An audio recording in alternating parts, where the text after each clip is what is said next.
नेपाल दर्पणमा साथी जानुका दुवाडीसँगै भोजेन्द्र बस्नेतको नमस्कार। नेपाल दर्पण उज्यालो रेडियो नेटवर्क काठमाडौँमा 90 मेगाहर्जसँगै देशभरि विभिन्न एफएम स्टेशनहरूबाट तथा मोबाइल एप्लिकेशन र अनलाइनबाट संसारभर एकसाथ प्रसारण भइरहेको छ।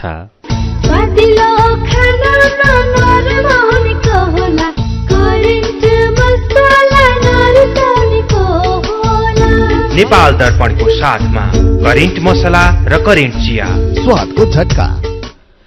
नेपाल दर्पण सुरु गरौं मुख्य खबरका शीर्षकहरूबाट।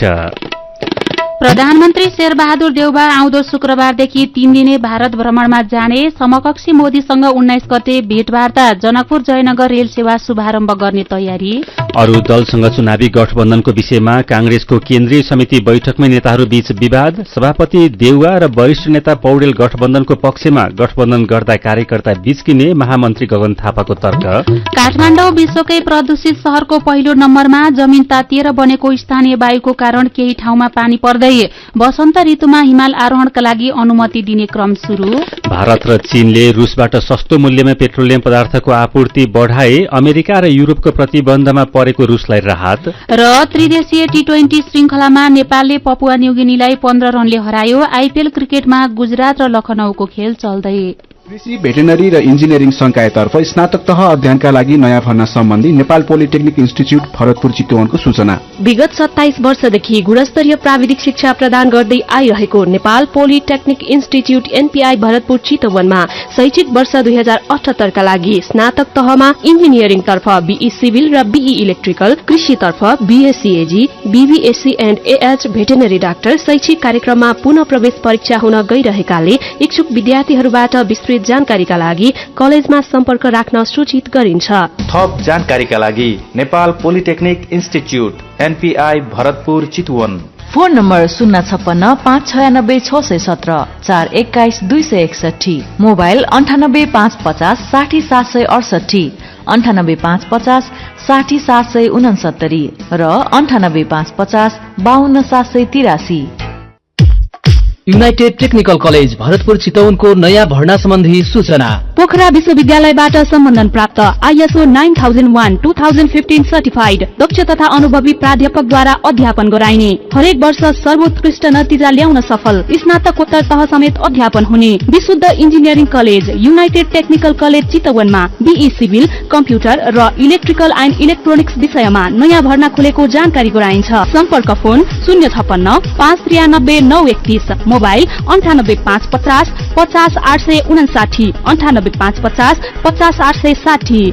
+2 बायो ग्रुपले पनि फारम भर्न पाइनेछ। सम्बन्धको विकास त्यति बेला सम्भव हुन्छ जब हरेक आफ्नो र आफन्तहरूसँग निर्धक्क अनि खुलेर कुरा हुन्छ, चाहे त्यस्तो कुरा व्यक्तिगत होस् या व्यावसायिक हो। नेपाल टेलिकमको सर्र चल्ने वाइफाई, खर्र जाने बल्क एसएमएस, हुर चल्ने 4G इन्टरनेट, सलल जोडिने ती सीयूजी नेटवर्क अनि आहा कति रमाइलो एनटीटीभी। बाँकी त सब मनको कुरा न हो। नेपाल टेलिकम, राष्ट्रको सञ्चार। उज्यालो रेडियो नेटवर्कबाट प्रसारण भइरहेको नेपाल दर्पणमा अब सुनौ पूरा खबर। प्रधानमन्त्री शेरबहादुर देउवा यही चैत 18 गते भारत भ्रमणमा जानुहुने भएको छ। परराष्ट्र मन्त्रालयले प्रेस विज्ञप्ति निकालेर प्रधानमन्त्री देउवाले चैत 18 गतेदेखि 20 गतेसम्म भारत भ्रमण गर्ने औपचारिक जानकारी दिएको हो। भारतीय समकक्षी नरेन्द्र मोदीको निमन्त्रणामा प्रधानमन्त्री देउवा भारत जान लाग्नु भएको हो। प्रधानमन्त्री देउवासँगै श्रीमती डाक्टर आर्जु राणा देउवा, परराष्ट्र मन्त्री डाक्टर नारायण खड्का लगायतका उच्च पदस्थ व्यक्ति पनि भारत जाने कार्यक्रम रहेको छ। भ्रमणका क्रममा प्रधानमन्त्री देउवा र भारतीय प्रधानमन्त्री मोदी बीच 19 गते भेटवार्ता हुनेछ। उहाँहरूले संयुक्त रूपमा जनकपुर जयनगर रेल सेवा शुभारम्भ गर्ने तयारी छ। भ्रमणका क्रममा प्रधानमन्त्री देउवाले भारतीय विदेश मन्त्री र राष्ट्रिय सुरक्षा एजेन्सीका प्रमुखसँग पनि भेटवार्ता गर्ने तालिका रहेको छ। अरू दलसँग चुनावी तालमेल गर्ने विषयमा नेपाली कांग्रेसको केन्द्रीय समितिमा पनि नेताहरूबीच विवाद देखिएको छ। केन्द्रीय कार्यालय सानेपामा बसेको बैठकमा सभापति शेरबहादुर देउबा र वरिष्ठ नेता रामचन्द्र पौडेलले अरू दलहरूसँग गठबन्धन गर्नुपर्ने बताउनु भएको छ भने महामन्त्री गगन थापा र नेता शेखर कोइराला लगायतले गठबन्धन गर्न नहुने बताएका छन्। सभापति देउबाले 2074 सालको चुनावमा आफूले पनि बल्ल तल्ल चुनाव जितेको स्मरण गर्दै आउने चुनावमा गठबन्धन गरेमा नेपाली कांग्रेस बलियो बलियो हुने र गठबन्धनले लगभग सबै ठाउँमा चुनाव जित्ने बताउनुभयो। यस्तै वरिष्ठ नेता रामचन्द्र पौडेलले नेकपा एमाले चुनाव जितेमा परिवर्तन नै जोखिममा पर्ने भएकाले एमाले र केपी शर्मा ओलीलाई सत्तामा आउन रोक्न पनि गठबन्धन गर्नुपर्ने बताउनुभयो। महामन्त्री विश्वप्रकाश शर्माले पनि आवश्यकता हेरेर गठबन्धन गर्नुपर्ने धारणा राख्नु भएको छ। तर महामन्त्री गगन थापाले आफू सैद्धान्तिक रूपमा कांग्रेसका कार्यकर्तालाई अरू दलको चुनाव चिन्हमा भोट हाल्न आग्रह गर्ने पक्षमा नरहेको बताउनुभयो। अहिले अरू चिन्हमा भोट हाल्न कार्यकर्तालाई बाध्य बनाउने तर भविष्यमा कांग्रेसमै ल्याउन नसकिने अवस्था आयो भने के गर्ने भनेर थापाले प्रश्न गर्नुभयो। यस्तै नेता शेखर कोइरालाले केन्द्रले गठबन्धन गर्ने निर्णय गरे पनि तलका कार्यकर्ताले मानेनन् भने के हुन्छ भन्ने प्रश्न गर्नुभयो। सभापति देउबाले पार्टीभित्रका सबै गुट उपगुटलाई मिलाउने र अरू नेताहरूको पनि विचार सुन्ने हो भने कांग्रेस एक्लैले चुनाव जित्ने कोइरालाको भनाइ छ। गठबन्धन गर्ने नगर्ने बारे नेपाली कांग्रेसले भोलि निर्णय गर्ने प्रवक्ता डाक्टर प्रकाश शरण महतले जानकारी दिनुभयो। यसैबीच नेकपा माओवादी केन्द्रका अध्यक्ष पुष्पकमल दाहाल प्रचण्डले आउने चुनावसम्म नै गठबन्धन कायम राखिनुपर्ने बताउनु भएको छ। रोल्पाको लिबाङमा आज जनयुद्ध स्मृति भ्यू टावर उद्घाटन कार्यक्रममा अध्यक्ष प्रचण्डले सकभर आफ्नै तागतमा चुनाव लड्ने तर विशेष परिस्थितिमा बनेको यो गठबन्धनलाई पनि निरन्तरता दिन भने आवश्यक रहेको बताउनु भएको हो। तर गठबन्धन टुटाउनका लागि विभिन्न खालका चलखेल भइरहेको उहाँको भनाइ छ। अध्यक्ष प्रचण्डले सबै पालिकामा गठबन्धन गर्न सम्भव नभए पनि महानगरपालिका उपमहानगरपालिका र सदरमुकाम रहेका पालिकासम्म पहिलेकै गठबन्धन गर्ने तयारी रहेको बताउनु भएको हो।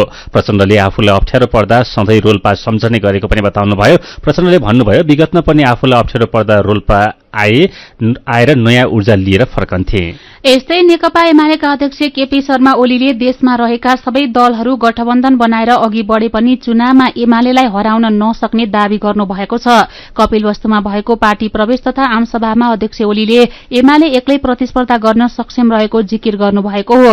उहाँले कांग्रेसप्रति लक्षित गर्दै कुनै बेलाको बलियो शक्ति अहिले वैशाखीको सहारा खोज्ने अवस्थामा पुगेको टिप्पणी गर्नुभयो।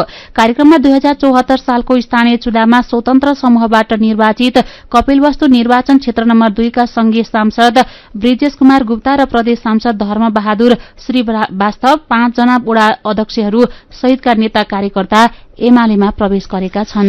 यसैबीच निर्वाचन आयोगले राष्ट्रिय मान्यता पाएका बाहेक साना दललाई पनि स्थानीय तहको चुनावमा आफ्नै चुनाव चिन्ह दिने निर्णय गरेको छ। आयोगले यसअघि माग गरेको जिल्ला संगठन र समितिको विवरणका आधारमा साना दललाई आयोगमा दर्ता भए अनुसारको चुनाव चिन्ह दिने भएको आयोगका प्रवक्ता शालिग्राम शर्मा पौडेलले जानकारी दिनुभयो। राष्ट्रिय मान्यता पाएका 6 वटा दल बाहेक जिल्लागत रूपमा साना दलले पनि चुनाव चिन्ह पाउने उहाँले जानकारी दिनुभयो।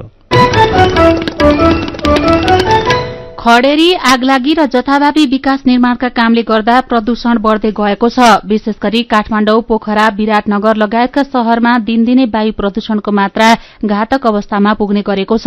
अहिले काठमाडौँ विश्वकै सबैभन्दा धेरै वायु प्रदूषण भएको शहर बनेको छ। काठमाडौँमा वायु प्रदूषण मापन सूचक AQI 163 रहेको छ। AQI 150 भन्दा माथि जानुलाई त्यहाँको हावा मानव स्वास्थ्यका लागि अस्वस्थ रहेको मानिन्छ। काठमाडौँ उपत्यकामा वायुमण्डलमा भएका धुवाँ र धुलोका कणलाई हावाले राम्ररी उडाएर लैजान नसकेकाले मौसम बढ़ी धुम्म देखिएको मौसमविद हीरा भट्टराईको भनाइ छ।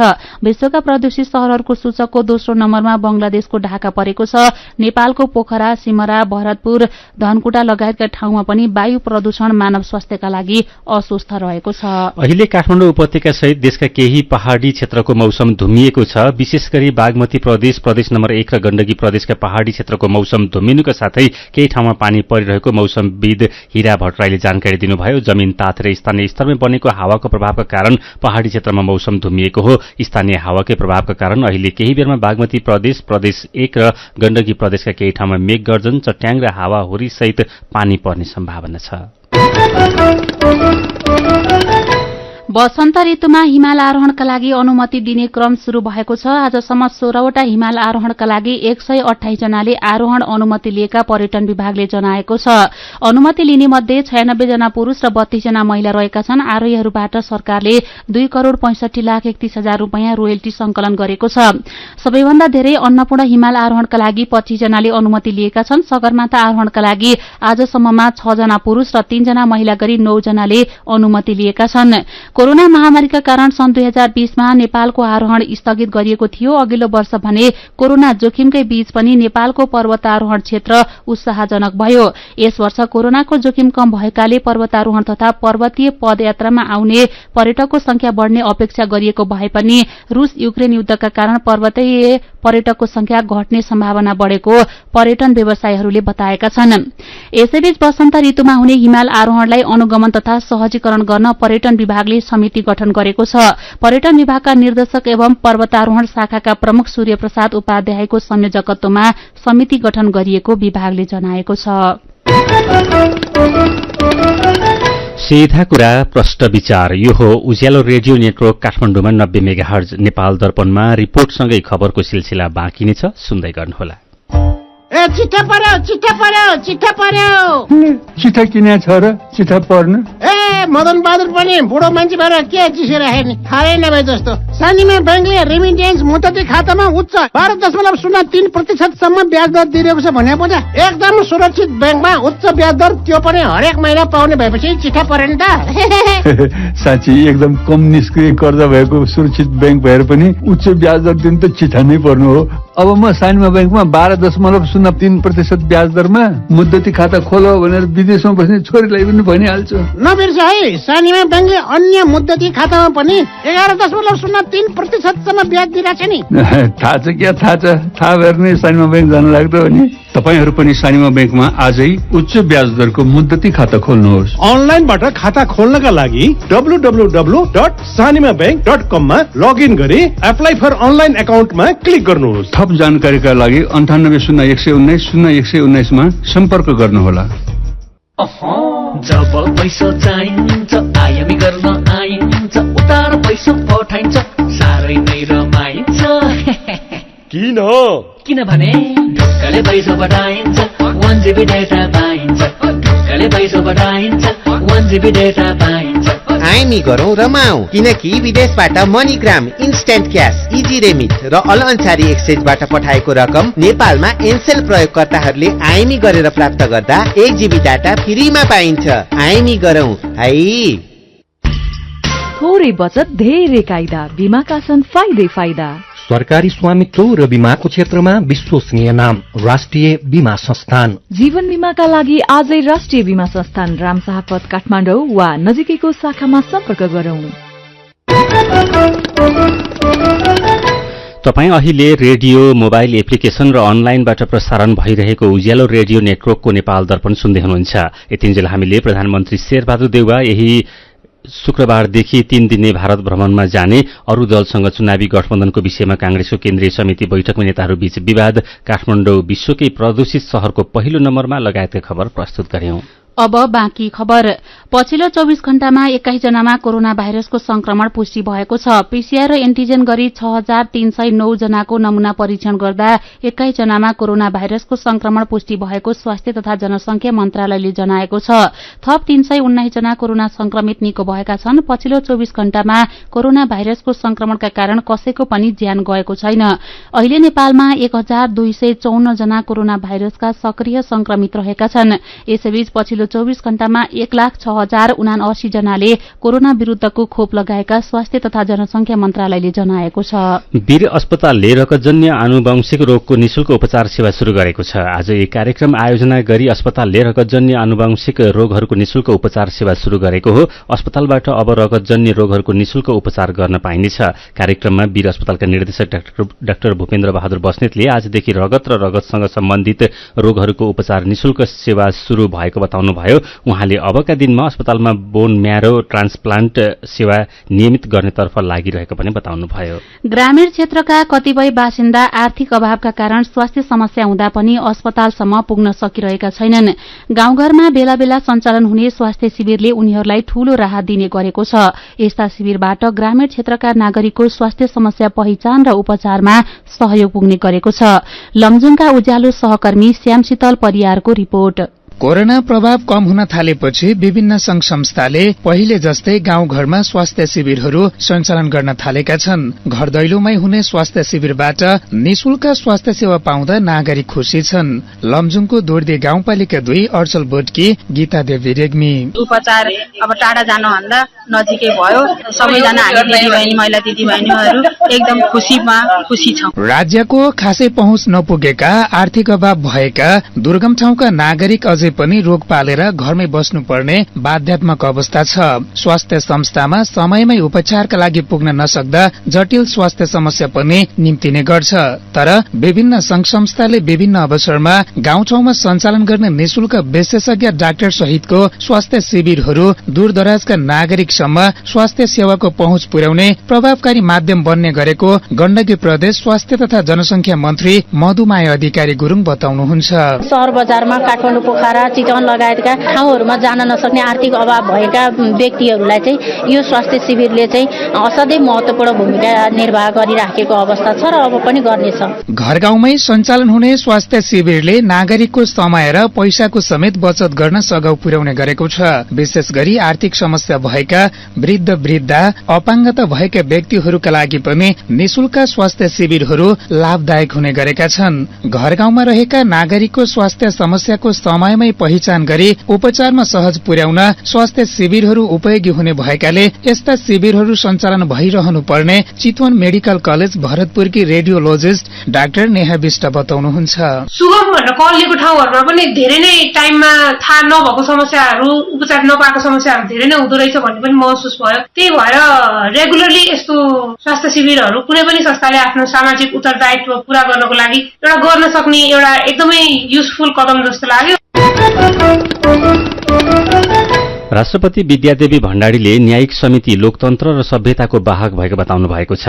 आजदेखि पोखरामा शुरू भएको न्यायिक समितिको राष्ट्रिय सम्मेलन शुरू गर्दै राष्ट्रपति भण्डारीले समितिले पीड़ित सर्वसाधारणलाई न्याय दिएको बताउनुभयो। उहाँले पहिले कचहरीहरूले न्यायको काम गर्दै आएकोमा अहिले स्थानीय सरकारले नै त्यसको काम गरेको उल्लेख गर्नुभयो। राष्ट्रपति भण्डारीले न्याय माग्नेलाई न्याय दिने र पीड़कलाई दण्ड र जरिवाना गर्ने कुरा ठूलो भएको भन्दै यसमा गाम्भीर्यता आवश्यक रहेको बताउनुभयो। पोखरा महानगरपालिका न्यायिक समितिको आयोजनामा सञ्चालित सम्मेलनमा देशका 753 वटै पालिकाका न्यायिक समितिका प्रमुख एवं सदस्यहरूको उपस्थिति छ। मध्य प्रदेशको मुख्यमन्त्री तथा मन्त्री परिषद कार्यालय घेराउ गर्न पुगेका 39 जना पक्राउ परेका छन्। चुरे तथा वन जंगल संरक्षण अभियान धनुषाका कार्यकर्ताहरू मुख्यमन्त्री तथा मन्त्री परिषद कार्यालय छिर्न खोजेपछि पक्राउ परेका हुन्। सिराहाको मिर्चया नगरपालिकामा रहेको मारुति सिमेन्टले चुरे क्षेत्रको जग्गा अतिक्रमण गरेको तथा चुरे क्षेत्रको जग्गा भूमिहीनका नाउँमा व्यक्तिले कब्जा गरी बिक्री गरेको विषयमा छानबिनका लागि समितिले बुझाएको प्रतिवेदन सार्वजनिक नगरेको भन्दै चुरे तथा वन जंगल संरक्षण अभियान कर्मीहरूले विरोध प्रदर्शन गर्दै मुख्यमन्त्री कार्यालय घेराउ गर्न पुगेका थिए। दार्चुलाको ब्यास गाउँपालिका छाङ्गरूमा 5 महिनादेखि टेलिफोन सेवा बन्द भएको छ। स्काई टावर रहेको छाङ्गरूमा गएको मंगिरको हिमपातपछि टेलिफोन सेवा बन्द भए पनि अझै सञ्चालनमा आउन सकेको छैन। त्यस क्षेत्रमा अहिले पनि हिउँ नपग्लिएकोले जान नसकेको नेपाल टेलिकम कार्यालयका प्रमुख कृष्णबहादुर गुरुङले बताउनुभयो। टेलिफोन सेवा बन्द हुँदा अरू खालका सेवा प्रवाहमा पनि समस्या भएको छ। चितवनको रैथानी जातको रूपमा रहेको मालभोग जातको केरामा पानामा रोग देखिन थालेको छ। पानामा रोगका कारण किसानले केराको प्रजाति नै परिवर्तन गर्न शुरू गरेका छन्। रत्ननगर नगरपालिका 12 का ठाकुर सापकोटाले 25 बिघा जमिनमा केरा खेती गर्दै आउनु भएको र पछिल्लो समय मालभोग जातको केरामा पानामा रोग देखिन थालेको उहाँले बताउनुभयो। यसको उपचार गर्न सम्भव नभएको उहाँको भनाइ छ। केराको बोट ओइलाउने, गुबो कुइँदै जाने, बोट मर्ने, जरामा गिर्खा देखा पर्ने लगायतका समस्या देखिन्छन्। सीधा कुरा प्रष्ट विचार। यो हो उज्यालो रेडियो नेटवर्क काठमाडौँमा 90 मेगाहर्ज नेपाल दर्पणमा मेरो पनि भन्नु छ सँगै खबरको सिलसिला बाँकी नै छ, सुन्दै गर्नुहोला। क्वालिटी र स्वादमा कुनै सम्झौता नगरी तपाईहरूको अर्डर अनुसारको फूड, ड्रिंक्स तथा बेकरीका आइटमहरू 24 घण्टा जुनसुकै समयमा काठमाडौँ उपत्यका भित्र हजुरहरूले चाहेको स्थानमा डेलिभरी गर्न हामी तयार बसेका छौं। अब हजुरहरूको मायाले हाम्रो सेवा चितवनमा पनि विस्तार भएको जानकारी गराउँदछौं। लाटो कोसेरो जो रातभर नसुती तपाईहरूको सेवामा हाजिर छ। www.latokoserofoods.com। फोन 9843 79890 98010 79890। सबै नेपालीको बचत खाता अब बचत खातामै अविश्वसनीय उच्चतम ब्याज दर। ग्लोबल आईएमई बैंकको सबै नेपालीको बचत खातामा पाउनुहोस् 8.03% को वार्षिक ब्याज दर। आजै ग्लोबल आईएमई बैंकमा बचत गरी उच्चतम प्रतिफल प्राप्त गर्नुहोस्। ग्लोबल आईएमई बैंक, सबैका लागि बैंक। जहाँ जता रहे पनि, जति दौडधोप गरे पनि, नभुलौ है आराम चाहिन्छ। त्यसका लागि क्लासिक म्याट्रेस छ, त्यसका लागि क्लासिक म्याट्रेस छ। हो, बिहानदेखि साँझसम्मको काम र थकानबाट हामीलाई विश्राम पनि चाहिन्छ। आरामदायी निन्द्रा र ताजा बिहानीका लागि क्लासिक म्याट्रेस, क्लासिक इन्डस्ट्रिज प्राली। मेरा छोराछोरीको सपना अन्तर्राष्ट्रिय स्तरको उच्च शिक्षा। म पनि यस्तै चाहन्छु। मलाई विश्वास छ हाम्रो सपना र चाहनालाई पूरा गर्छ नेपाल जापान सेवा सेन्टरले। हजुर, उच्च शिक्षाको लागि जापानको जुनसुकै सिटीमा अध्ययन गर्न र जापानिज भाषा सिक्नको लागि हामी तपाईको साथमा छौं। सम्पर्क Nepal Japan Sewa centre, Nagpokhari, Kathmandu. Phone number 4428 242 4428 242। Come once, you will certainly be benefited. विभिन्न रेडियो स्टेशनबाट मेचीदेखि महाकालीसम्म र मोबाइल एप्लिकेशन तथा अनलाइनबाट संसारभरि एकसाथ प्रसारण भइरहेको नेपाल दर्पणमा तपाईंलाई फेरि स्वागत छ। अब बाँकी खबर। ललितपुरको महालक्ष्मी नगरपालिका वडा नम्बर 4 मा समता शिक्षा निकेतन माध्यमिक विद्यालयका लागि 20 कोठाको नयाँ विद्यालय भवन निर्माण हुने भएको छ। 70 लाख रूपैयाँको लागतमा बन्ने भवन आउँदो 1 वर्षभित्रमा तयार गरिने भएको छ। विद्यालय भवन निर्माणका लागि विराज विक्रम सिलवालले 20 वर्षका लागि 4 रोपनी जग्गा उपलब्ध गराएपछि विद्यालय भवन बन्ने पक्का भएको हो। समता शिक्षा निकेतन गुठीले 21 वर्षदेखि देशका सबै जिल्लामा मासिक 100 रूपैयाँ शुल्क लिएर अंग्रेजी माध्यममा विद्यार्थीलाई पढ़ाउँदै आएको छ। अहिले 77 जिल्लाका 80 ठाउँमा समता शिक्षा निकेतन स्कूल सञ्चालनमा छन्। विषादी मिसिएको पानी पिउँदा खोटाङमा 3 जना विद्यार्थी बिरामी परेका छन्। विद्यालयमा जारमा राखेको पानी पिउँदा हलेसितुवाचोङ नगरपालिका वडा नम्बर 2 डिकुवा दामली माध्यमिक विद्यालयमा कक्षा 8 मा अध्ययनरत दबिन राई, कक्षा 9 मा अध्ययनरत प्रनिशा कुँवर र उर्मिला विक बिरामी परेका हुन्। जारको पानीमा मेटासिटको गन्ध आएको र पानी पनि नुनिलो भएकोले कसैले विषादी मिसाएको हुन सक्ने अनुमान गरिएको छ। ऊर्जा, जलस्रोत तथा सिंचाई मन्त्री पम्फा भूषालले नयाँ मोदी पर्वत र लेखनाथ कास्की 132 केभी डबल सर्किट प्रसारण लाइन आयोजना अन्तर्गत लाहाचोक सब स्टेशन उद्घाटन गर्नुभएको छ। लाहाचोक सब स्टेशनबाट कास्कीको माछा पुछ्रे, अन्नपूर्ण गाउँपालिका र पोखरा महानगरपालिकामा विद्युत आपूर्ति दिएको छ।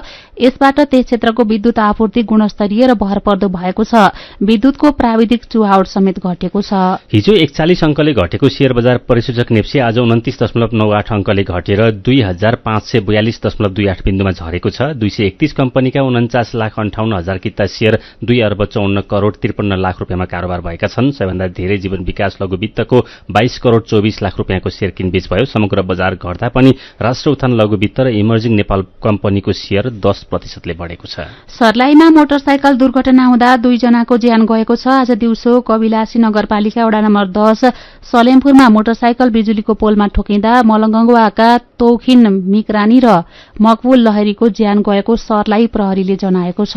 मकवानपुरमा 2 ठाउँबाट 2 क्विन्टल 65 केजी गाँजा सहित 5 जना पक्राउ परेका छन्। हेटौँडा उपमहानगरपालिका वडा नम्बर 1 चौकीटोल र मनहरी गाउँपालिका वडा नम्बर 6 लोथर खोलाबाट 265 किलो लागु औषध गाँजा सहित हेटौँडाका अरविन्द नेपाली, मनरीका बुद्धि बहादुर थिङ, धादिङका मानबहादुर चेपाङ, सन्त बहादुर चेपाङ र चितावनका सञ्च बहादुर थिङलाई पक्राउ गरेको प्रहरीले जनाएको छ। मेरो पनि भन्नु छ। तपाईको पालिकामा स्थानीय सरकारले भ्यू टावर बनाएको छ कि छैन र बनाएको छ भने टावर कतिको उपयोगी छ भनेर हामीले उज्यालोको फेसबुक र ट्विटरमा राखेको जिज्ञासामा तपाईले नै व्यक्त गर्नुभएका विचार, टिप्पणी र प्रतिक्रियालाई आजको मेरो पनि भन्नु छमा समेटेका छौं। इलामको माई जोगमाई गाउँपालिकाका रोशन काफले लेख्नुहुन्छ, मेरो पालिकामा भ्यू टावर बनेको छ, यो आवश्यक पनि थियो भन्ने लाग्छ। यहाँबाट सूर्योदयको अवलोकन गर्न सकिन्छ। साथै झापा, मोरङ, भारतको दार्जिलिङ, सिलिगुडी, कारसाङ, सिक्किम लगायत भूभाग समेत देख्न पाइन्छ। सिन्धुलीको फिक्कल गाउँपालिकाका अनिल भण्डारी लेख्नुहुन्छ, हाम्रो पालिकामा भ्यू टावर बनेको छ, तर जनचाहना अनुसार बनेको होइन। नागरिकलाई घाँस, बाँस, कपास र आधारभूत विकासको चिन्ता छ। स्थानीय सरकारको ध्यान अनुत्पादक क्षेत्रतिर देखिन्छ। सुर्खेत चौकुने गाउँपालिकाका ध्रुवप्रसाद रिजाल व्यङ्ग्यात्मक शैलीमा भन्नुहुन्छ, मेरो पालिकामा सबै विकास निर्माणका योजना पूरा भए, अब केही समस्या छैनन्, तर भ्यू टावर चाहिँ बनेको छैन। जनप्रतिनिधिले भ्यू टावर बनाउन बजेट छुट्याउन बिर्सेर हो कि? कञ्चनपुरको दोधारा चाँदनीका धनसिंह जोशी दुखी हुँदै लेख्नुहुन्छ, हाम्रोतिर एउटा झोलुङ्गे पुल समेत मर्मत भएको छैन, भ्यू टावर लगायतका कुरा भनेका त्यस्तै हुन्। दार्चुलाको दुहु गाउँपालिकाका गोपार ऐरी सुनसान र प्रयोगविहीन बनेको भ्यू टावरको तस्बिर पोस्ट गर्दै व्यङ्ग्यात्मक शैलीमा लेख्नुहुन्छ, भ्यू टावरले मनज्ञ रूपमा आय आर्जनको बाटो खोलिदिएको छ, पर्यटकको दिनहुँ भीड़ छ, पालिका सरकारलाई बधाई थाप्न भ्याइ नभ्याइ छ। अनि इलामको फाकफोकथुमका दीपक घिमिरेको प्रतिक्रिया छ, पहाड़ी अग्ला डाँडा आफैमा भ्यू टावर हुन्। यी प्राकृतिक भ्यू टावर माथि लगेर अर्को कृत्रिम टावर बनाउनु भनेको प्रकृतिलाई गिज्याउनु बाहेक अरू केही पनि होइन। विचारका लागि तपाईलाई धन्यवाद। मेरो पनि भन्नु छ। मेरो पनि भन्नु छ प्रस्तुत गर्दै हुनुहुन्थ्यो साथी अर्जुन पोखरेल। नेपाल दर्पणमा अब विदेशका खबर। फिल्म कोडाले अस्कर अवार्डको सर्वोत्कृष्ट पुरस्कार जितेको छ। कोडा फिल्म यस्तो फिल्म हो जसका धेरैजसो पात्र कान नसुन्ने हुन्छन्। उनीहरूले माछाको सानोतिनो व्यापार गर्ने हुन्छन्। यो परिवारकी एक छोरी कान सुन्ने हुन्छन्। उनकै सहारामा परिवार अगाडि बढेको हुन्छ। फिल्म कोडाबाट ट्रोय कोट्सरले सर्वोत्कृष्ट सह अभिनेताको अवार्ड पाए। यस्तै विल स्मिथले किङ रिचर्ड फिल्मबाट सर्वोत्कृष्ट अभिनेताको पुरस्कार पाएका छन्। यस्तै द आइज अफ ट्यामी फियरका लागि जेसिका चेस्टनले सर्वोत्कृष्ट अभिनेत्री तथा द पावर अफ द डगका लागि जेन क्याम्पियनले सर्वोत्कृष्ट निर्देशकको अवार्ड पाएका छन्। अमेरिकाको लस एन्जल्समा बिहान भएको अवार्ड समारोहमा सर्वोत्कृष्ट अन्तर्राष्ट्रिय फिल्मको अवार्ड जापानी फिल्म ड्राइभ माई कारले पाएको छ। रुसले युक्रेनमाथि आक्रमण शुरू गरेपछि भारत र चीनले रुसबाट पेट्रोलियम पदार्थ आयात बढ़ाएका छन्। यसअघि पनि रुसी तेलको सबैभन्दा ठूलो आपूर्तिकर्ता रहेको चीन र मुख्य आपूर्तिकर्ताको रूपमा रहेको भारतले युद्ध शुरू भएपछि रुसी तेलको आपूर्ति अझै बढ़ाएका इकोनोमिक्स टाइम्सले जनाएको छ। अमेरिकाले रुसी तेलमा प्रतिबन्ध लगाएपछि रुसले चीन र भारतलाई अझ सस्तोमा पेट्रोलियम पदार्थ दिएको पत्रिकाले दावी गरेको छ। युद्धका कारण पेट्रोलियम पदार्थको भाव बढ़िरहेका बेला अमेरिकाले रुसी तेलमाथि लगाएको प्रतिबन्धले पेट्रोलियम पदार्थको मुख्य आपूर्ति तथा प्रयोगकर्ता चीन र भारतलाई भने राहत मिलेको छ। अमेरिका, बेलायत तथा युरोपेली संघको प्रतिबन्धका कारण रुसले धेरै मात्राको तेल बिक्री गर्न असफल हुने आकलनका बीच चीन र भारतको आयातले रुसलाई पनि राहत मिलेको छ। यसको असरले अमेरिका, युरोप सहितका देशमा भने पेट्रोलियम पदार्थको भाव बढ़ने इकोनोमिक्स टाइम्सले जनाएको छ। यस्तै मेक्सिकोमा एक जमघटमा चलाइएको गोली लागेर कम्तीमा 19 जनाको ज्यान गएको छ। बिहान भएको घटनामा 19 जनाको घटनास्थलमै ज्यान गएको र अरू धेरै व्यक्ति घाइते भएका मेक्सिकोका अधिकारीलाई उद्धृत गर्दै समाचार संस्था सिन्हुवाले जनाएको छ। लस टिनाजा शहरमा उत्सवका लागि भएको जमघटमा दुई समूहबीच विवाद भएपछि गोली चलेको बताइएको छ। घटनाबारे अनुसन्धान भइरहेको मेक्सिको प्रहरीले जनाएको छ। अब केही खेल खबर। त्रिदेशीय टी20 श्रृंखलाको पहिलो खेलमा नेपालले पपुवा न्यूगिनी पीएनजीलाई 15 रनले हराएको छ। त्रिवी क्रिकेट मैदानमा नेपालले दिएको 184 रनको लक्ष्य पछ्याएको पीएनजी 19 ओभर 2 बलमा 168 रनमा अल आउट भयो। पीएनजीका नोरमान भानुवाले सर्वाधिक 52 रन बनाए। बलिङतर्फ नेपालका सन्दीप लामिछाने र करण केसीले 3-3 विकेट लिए। यस्तै अविनाश बोहराले 2 र सोमपाल कामीले 1 विकेट लिए। यसअघि टस हारेर ब्याटिङको निम्तो पाएको नेपालले निर्धारित 20 ओभरमा 9 विकेट गुमाएर 183 रन बनायो। नेपालका लागि आसिफ शेखले सर्वाधिक 43 रन बनाए। यस्तै रोहित पौडेलले 34, आरिफ शेखले 31 र कुशल भुर्तेलले 20 रन बनाए। नेपाल, मलेसिया र पीएनजी सम्मिलित त्रिदेशीय टी20 श्रृंखला आजदेखि शुरू भएको हो। नेपालले दोस्रो खेलमा पर्सि बुधबार मलेसियासँग र आउँदो बिहिबार पपुवा न्यूगिनीसँग खेल्नेछ। र इन्डियन प्रिमियर लीग आईपीएल क्रिकेटमा अहिले लखनऊ सुपर जायन्ट्स र गुजरात टाइटन्स खेलिरहेका छन्। मुम्बईको वाङखडे मैदानमा टस हारेर पहिले ब्याटिङको निम्तो पाएको लखनऊले ताजा अवस्थामा 4 विकेटको क्षतिमा 33 रन बनाएको छ। आईपीएलमा दुवै टिम नयाँ हुन्। खेल खबरसँगै उज्यालो रेडियो नेटवर्कबाट प्रसारण भइरहेको नेपाल दर्पणको समय सकिनै लागेको छ। बिदा हुनु अघि आजका मुख्य खबरका शीर्षकहरू फेरि एकपटक। प्रधानमन्त्री शेरबहादुर देउवा आउँदो शुक्रबारदेखि 3 दिने भारत भ्रमणमा जाने। समकक्षी मोदीसँग 19 गते भेटवार्ता। जनकपुर जयनगर रेल सेवा शुभारम्भ गर्ने तयारी। अरू दलसँग चुनावी गठबन्धनको विषयमा कांग्रेसको केन्द्रीय समिति बैठकमै नेताहरू बीच विवाद। सभापति देउवा र वरिष्ठ नेता पौडेल गठबन्धनको पक्षमा, गठबन्धन गर्दा कार्यकर्ता बीच किने महामन्त्री गगन थापाको तर्क। काठमाडौँ विश्वकै प्रदूषित शहरको पहिलो नम्बरमा। जमिन तातिएर बनेको स्थानीय वायुको कारण केही ठाउँमा पानी पर्दै। वसन्त ऋतुमा हिमाल आरोहणका लागि अनुमति दिने क्रम शुरू। भारत र चीनले रुसबाट सस्तो मूल्यमा पेट्रोलियम पदार्थको आपूर्ति बढाए। अमेरिका र युरोपको प्रतिबन्धमा परेको रुसलाई राहत। र त्रिदेशीय टी20 श्रृंखलामा नेपालले पपुवा न्युगिनीलाई 15 रनले हरायो। आईपीएल क्रिकेटमा गुजरात र लखनऊको खेल चल्दै। आजको नेपाल दर्पण सकिएको छ। प्रविधिमा साथ दिने साथी सरोज थापासँगै हामी जानुका दुवाडी र भोजेन्द्र बस्नेत पनि बिदा हुन्छौं। कोरोना विरुद्धको खोप लगाउन छुट्नु भएको छ भने आफ्नो ओडामा सम्पर्क गर्नुहोला। नमस्कार।